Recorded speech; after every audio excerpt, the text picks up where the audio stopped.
What is the most terrifying true story you know? Get ready to be terrified, because with Halloween just around the corner, it's time to dive into tales that will send shivers down your spine. Warning: viewer discretion is advised. Story 1.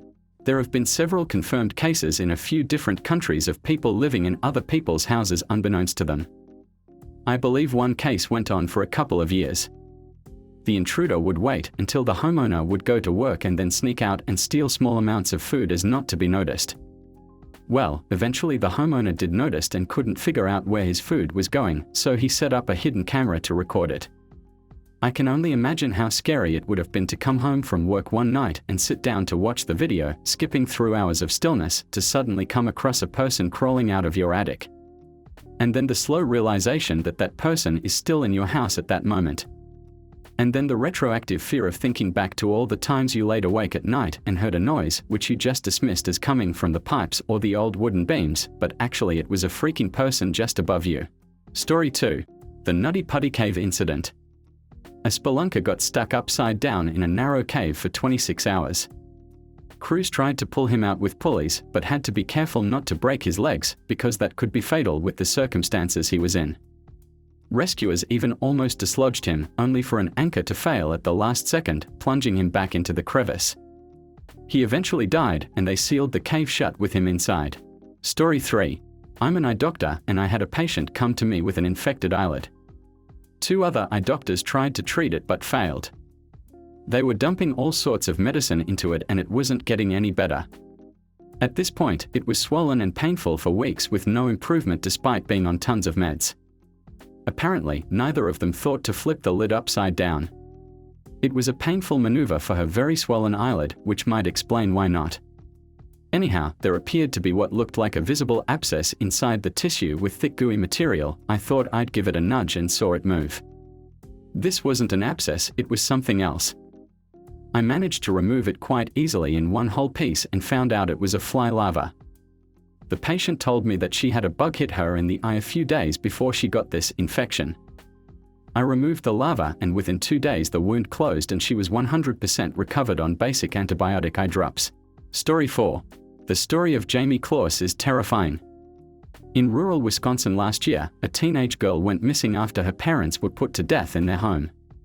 Police arrived within 4 minutes or so, but she was just gone. Of course, the speculation is that she was kidnapped, or that she was in on it, or dead. Nobody knows because she completely vanished. 88 days later, in the dead of a northern Wisconsin winter, she runs out into the street to a woman walking her dog. She had been held captive about 40 minutes from her home. All of that is scary enough, but here's the terrifying part. She never had any contact with the guy that slaughtered her family and abducted her. One day, he was driving to a new job and saw her get on the school bus. At that moment he decided that he was going to take her. There was no warning, no grooming. There was absolutely nothing that she or her family could have done to avoid everything. A creepy young man saw her and decided that he would kill her family and take her for himself. Story 5. My friend's boss bought an Audi A4 convertible, back when they were new and interesting. One of the talking points was the pop-up roll hoops that were hidden unless you rolled it.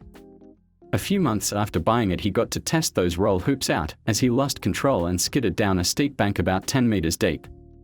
The roll hoops did their job, and he survived with just cuts and scratches from the bushes he'd plowed through. The car ended up the right way up and he got out, walked back up the bank to the side of the road, then got on the phone to the police to report the accident. While he was standing there, a driver from a car that had seen the accident came over to speak to him. Approaching from behind, the other driver asked if he was okay. My friend's boss turned around to reply and dropped dead. His neck had been fractured, but was in one piece right up until he turned his head, when it severed his spinal cord. Story 6. Tsujigiri is a Japanese term for a practice when a samurai, after receiving a new katana or developing a new fighting style or weapon, tests its effectiveness by attacking a human opponent, usually a random defenseless passerby, in many cases during nighttime. Samurai committed tsujigiri to, for example, demonstrate the sharpness of their sword, vent their stress, get money or valuable objects, or to practice their skill with the martial arts. There was also a belief that killing 1,000 people would cure bad diseases. I can't imagine how terrifying it must have been, being an innocent traveler walking a trail at night, when suddenly an elite swordsman just materializes from the shadows and begins butchering you and your family, just for fun. He's going to get away with it too because this was during the lawless Sengoku period when samurai were a protected elite class. It's just disturbing to me. Story 7. One of my friends was drugged by a seemingly nice girl at a bar that tried to abduct her for sex trafficking. The girl got her an Uber to an address she didn't know under the guise of, "Get my drunk friend home." Fortunately, she woke up on the way and told the driver she didn't know where they were going. They called the cops, and apparently that wasn't the first time that week they'd heard the same story, and they recognized the address as the one they were already tracking. If she hadn't woken up on the way, she might have been trafficked by now. Apparently they use younger, seemingly safe girls to do the collecting a lot of the time. Story 8. During college, I lived in an apartment with a community pool. There were a bunch of us having beers at the pool one night over summer term, and one of my friends ran to jump in the pool but changed his mind at the last second. His feet slipped out from under him on the wet concrete, went down and broke his neck in the edge of the pool. He never walked again and had extremely limited upper body function. I watched someone's life be ruined and it was terrifying. Listen to the lifeguard and walk. Story 9. Not as scary as some of the stories here, but I was pretty horrified when my dad told me the story. There are some really big houses in the woods in my hometown. One of the owners went out drinking with his buddies and realized he forgot the key to the gate when he got home, so he decided to just climb the gate. While climbing in his drunken state, he slips and his leg gets pierced by one of the spikes on the gate. He was hanging there but too afraid to call for his wife because he was sure she would just open the automatic gate from inside the house, and since it was one of those gates that slides to the side, it would just rip his leg off if she did. He was hanging there the entire night until his wife woke up, saw him and called the fire department. My dad, who is one of the firefighters that showed up, said they had to saw off the spike to get him off. Just imagine hanging from your own gate all night not being able to call for help. Story 10. James Bulger. He was just 2 years old and with his mom running errands. She let go of his hand to pay the cashier and he wandered away. Two 10-year-old boys spotted him, lured him toward them, took him by the hands and led him away. They took him to a remote location, pushing and kicking at him the whole time. Some people questioned the two kids with the crying toddler, but they lied, saying he was their brother, and nobody intervened further. They took him to a secluded spot and tortured him. I don't want to recount the torture details, it's just too gruesome. They left his body on some railroad tracks hoping that being run over by a train would make it look like an accident. He was found days later, his body severed in half by a train. The boys were caught and became the youngest convicted murderers in British history. Security footage from the day they took James shows them watching children, picking out a target, and they were just kids themselves. They were released at 18. One of them is back in jail for possessing child abuse photos on his computer. It was premeditated, intentional, and entirely random. Just a momentary lapse in attention and he became a target of two menaced children. To think that children younger than my stepson are capable of such a thing, everything about this case is just horrifying. Story 11. Lack of oxygen took the life of 4 at BC mine. Guy goes into a tiny water sampling hut and dies. Later, another employee shows up and sees the body, calls 911 and then dies. Paramedics show up to help them, then die. The reason? The oxygen levels at head height were normal, but the oxygen levels when bent over was basically zero. Bending over in this room took the life of 4 people by asphyxiation. They could breathe, but the air they were breathing contained no oxygen. The human body can't tell the difference. Story 12. Everything to do with Haj Mohammed Mesfui. He was a shoemaker who lived in Morocco in the late 19th and early 20th century. He and his accomplice, a 70-year-old woman called Anna, used to drug and take the life of young women who came to the shop. Eventually one of the victim's parents traced her movements to the shop, and after the remains of 36 mutilated corpses were discovered nearby, Mesfui and Anna were questioned and tortured. Anna didn't survive, but Mesfui confessed to the killings, usually for a tiny amount of money. His initial sentence was crucifixion, a very unusual punishment even then. However, there were many protests from powerful foreign embassies and Morocco couldn't do much against them. Instead, he was sentenced to beheading, a more common punishment. However, the mood in Marrakesh was that this was far too lenient, so they settled on immurement, being walled up alive. A special cell was constructed in the wall of the bazaar, about 2 by 2 by 6 feet. Chains were attached to one wall to ensure he would be kept standing. Mesfua wasn't told of his fate until the morning of his execution, when he was led, screaming, in chains and slowly bricked up inside. Once the last course had been laid, the crowd would fall silent until he started screaming, when they would cheer. He screamed nearly constantly for 2 days. On the third day he fell silent. Story 13. One of our employees fell into the hammer box.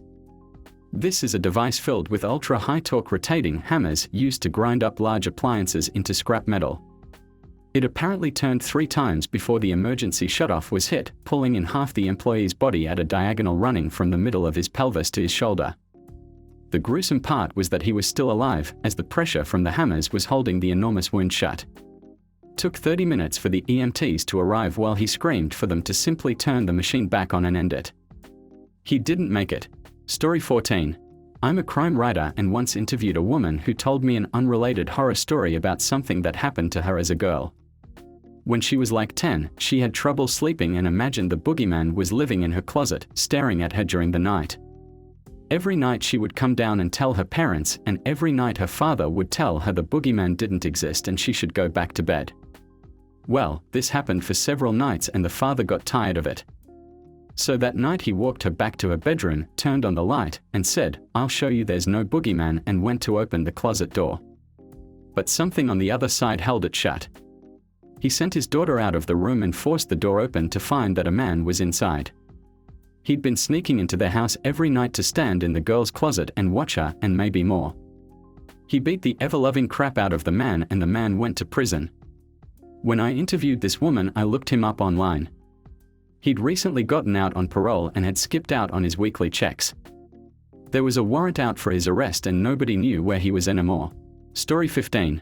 One of my best friends growing up had an aunt that was the sweetest, most generous woman you could possibly know. She started dating a man that fell in love with her because of how sweet and kind she was. After a month or so of being together, he accused her of being too nice to other people, so he bludgeoned her until she was unconscious, then cut her heart out of her chest while she was still alive. He thought that it was the worst example of sheer disrespect that she would exhibit kindness towards other people when she was in a committed relationship. He believed he owned all of the good she had to give, and by being nice to people that weren't him, she may as well have been cheating with the whole town. He took her life for being the person he knew her to be when they started dating. The fact people like him exist is terrifying to me. Story 16. The Nurbaya case. A female student boarded an off-duty bus with a male friend. They were returning home after watching a film. The 6 men, who were already on board, including the driver, attacked the couple, taking turns to violate the woman in the moving bus around the city, before brutally assaulting her with an iron rod. Her friend was beaten and tied to watch the assault. They were then thrown out onto the roadside to die. Some passers-by found them naked and bloodied and called the police. 2 weeks later, after widespread protests that demanded India reckon with its treatment of women, the victim died in a hospital in Singapore, where she was taken for further treatment after her condition deteriorated in a Delhi hospital. All 6 people were arrested for the attack. One of them was found dead in jail in March 2013, having apparently taken his own life. Another, who was 17 at the time of the attack, was released in 2015 after serving 3 years in a reform facility. The remaining 4 were hanged in the capital's high-security Tihar prison. Story 17. The blue ring octopus has a venom that causes paralysis, causing people to die of cardiac arrest or because of hypoxia. There is no antidote. The cure is CPR or life support for the hour or so it takes for the venom to leave the body. There was a man who was bitten by a blue ring octopus. As the lifeguard was performing CPR, he was lying on his back on the beach, facing the sky, eyes frozen open. Unable to close his eyes or communicate with the others, he laid there as the sun slowly burnt out his retinas, causing him to become permanently blind. Story 18. I read a story recently about Paulette Gerbera, a 4-year-old child who went missing from her room in 2010. Her parents immediately notified authorities and started a social media campaign to find Paulette. Paulette's room was searched multiple times and used by her parents to do media interviews. Here's the terrifying part. Paulette was found deceased 10 days later in her bed. She had wedged herself between the mattress and the footboard where she suffocated. There is a picture of her bed online before they found her. It's insane looking at that picture and knowing she is there and no one had found her. Story 19. The USS West Virginia was a ship damaged during the attack on Pearl Harbor. After the ship was attacked, the people on board heard banging noises coming from inside the ship. Turns out that these noises were made by people. They were trapped in a room to where they couldn't be broken out of because of the water that would seep in and drown them, and they couldn't be brought out from the top because of the gases that lingered there that were extremely flammable. When the vessel was salvaged 6 months later, the bodies of these 3 men were found. The other things that remained were empty cans of food and water and a calendar marked from December 7th to December 23rd, which meant they were trapped in there for 16 days. They probably kept wondering if they were ever going to make it out, and then had to come to the realization that they might not be saved, and they had the fear of drowning in the tight little compartment of the ship. They had to face the realization that you are going to pass away and the psychological torture that goes along with it. If you've gotten this far and enjoying the content, please leave a comment of your own story. We'd love to make a video of them in the future. Story 20. A van of 6 people and a driver are on the way to an engagement. Lonely roads and the driver dozes off. He wakes up and realizes that the van is gone out of his control, and in the seconds he decides to save himself and jumps out through his door. Van out of control, runs down, tosses and rolls. 4 people in the van passed away on the spot. 1 lucky person survived with minor fractures. The other person had barely survived. She had her skull cracked, the bone under her eyes broken and caved in, glass from the window stuck to her eyes, the nasal bone broken, jaw broken and teeth fell out, shoulder bone broken and dislocated, hip bone fractured, toes broken and a huge chunk of skin gone in her feet. She was wheeled into the hospital and performed surgeries on. She said the only thing that got her through was thinking that her kids would grow motherless.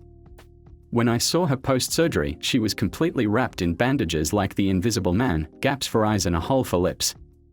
She couldn't speak for months and couldn't walk for a year. This was my mom, and the year was 2006. I was 9 or 10 then, and the memory of her mummified form still haunts me in my dreams. Story 21. The story is about a woman who was found pushing her baby that had been dead on a swing for 2 days. The baby passed away from hypothermia and dehydration. She was found not criminally negligent due to schizophrenia. Absolutely horrifying. Story 22. Alison Boda. On December 18, 1994, Port Elizabeth resident Alison Boda was abducted, assaulted, stabbed and left for dead by Franz Dutoit and Theuns Kruger. They slashed her throat 17 times, so deep she had to hold her own head on as she crawled to the road for help. With her other hand, she had to hold in the organ spilling from her stomach, where she had been stabbed more than 30 times. By some miracle, the knife thrusts had missed her main arteries, so she did not bleed to death and was able to breathe through her severed trachea. She survived. There is a documentary called Alison. Worth a watch, but might be traumatic for some viewers. Story 23. When I was about 8 years old, our school was doing swimming lessons as part of the curriculum. My mum worked late, so we went to after-school care and didn't get home until after dark. When we got home, Mum asked me to take my wet bathing suit and towel out to the clothesline to dry so I could use them the next day. I was so confident going outside to do this and had this real feeling of being a big kid. I walked into our backyard only to find a man to be running at me. I screamed, jumped inside and instinctively locked the back door as I did so. As this was happening, my mum told me she heard the guy jump the gate, which was next to her bedroom, just after she heard me scream and came running to find me. I slept with the light on until I was 16, and I get my husband to go outside for me while it's dark. Story 24. The story of the Lake Nyos disaster. The lake periodically belches a cloud of invisible carbon dioxide gas that suffocates everything within a 16-mile radius. In 1986, over 1,700 people and all their livestock died without even understanding what was happening to them. Story 25. The Raina Maro Queen story. A young lady had an affair with her boss in the 1960s and got pregnant. After threatening to tell her boss wife, she was taken out by her boss, who then put her body in an industrial barrel. He hid the barrel in his house for years and none of the various owners opened it due to the weight. Finally, one guy decided to dispose of it in the 90s, and when he opened it, he saw it contained something. An investigation traced the barrel and girl back to the man who then killed himself before police could come arrest him after confirming he was the father of the unborn baby via DNA. The lady's mother was in her late 80s when she was told her missing daughter was finally found. She claims that she had been having dreams about her daughter being inside a metal container for years after she had gone missing. Story 26. This is a hometown story that stayed with me. It happened literally right around the corner from where I grew up, maybe a 2-minute drive away. Judy Kirby put to death 6 children and 1 adult by intentionally driving the wrong way on a divided highway in an attempt to take her own life. She had been hospitalized for depression, but had also just ended a relationship with her ex-husband's brother and was by some reports involved in drug trafficking and fearing an imminent arrest. She picked up her sister's son, who was celebrating his 10th birthday that day. She then loaded her 3 children into the car, supposedly to pick up a gift for the nephew. Instead, she went missing with the carload of kids. A short time later, calls started coming into 911 about a car going the wrong way down the highway at a high rate of speed. They made it about 90 seconds before a head-on collision with another vehicle, driven by a father with 2 children and another child along for the ride. The crash annihilated both vehicles. The only survivors were Kirby herself and the child who was along for the ride in the other car. There were pieces of children all over the highway. She was sentenced to 215 years in prison. Story 27. Was working the evening shift at a gas station. Man comes in all disoriented. I go to help him out. He has a gash on his head and doesn't know where he was. I couldn't see any crashes around, so assumed he had fallen or something. Normally we are supposed to stay inside the glass-shielded register area whenever anyone is in the store. I, being a nice human being, went to help while calling the police or EMS. They got there and checked him out. They thought his head may have been fractured, so they took him to the ER. I went back to work. Cops stopped back by for some coffee a few hours later. They told me the guy got hit by a baseball bat trying to break into a little girl's bedroom and was wanted for assault and killings in 2 other states. I never left the register area at night again. Story 28. Junko Furuta, who was a perfectly normal girl until she was kidnapped off the street by a gang for no reason, purely wrong place, wrong time, according to Japanese sources, and unimaginably assaulted and tortured to death over 44 days. Kiki Camarena, a DEA agent in Mexico who was kidnapped by the Guadalajara cartel and tortured to death over about 3 days. His story is the central focus of the show Narcos, Mexico, but from what I've read, his death was even more brutal than what they make it out to be. A detail consistent in both is that they brought in a doctor to revive him numerous times when he got too close to death and keep him conscious so he couldn't pass out from the pain. Kellyanne Bates, who was groomed from a young age by a scumbag who eventually killed her slowly over the course of about a month in their apartment. Her injuries were so horrific the jury at the guy's trial had to get counseling. For example, her eyes were missing and there were stab wounds in the sockets.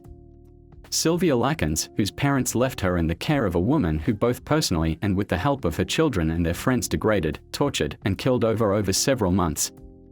The Hello Kitty death in China, where a man and his about 13-year-old girlfriend kidnapped a prostitute who had supposedly stolen from him, even though sources say she had paid him back with interest, tortured her to death, and then stuffed her corpse into a Hello Kitty toy.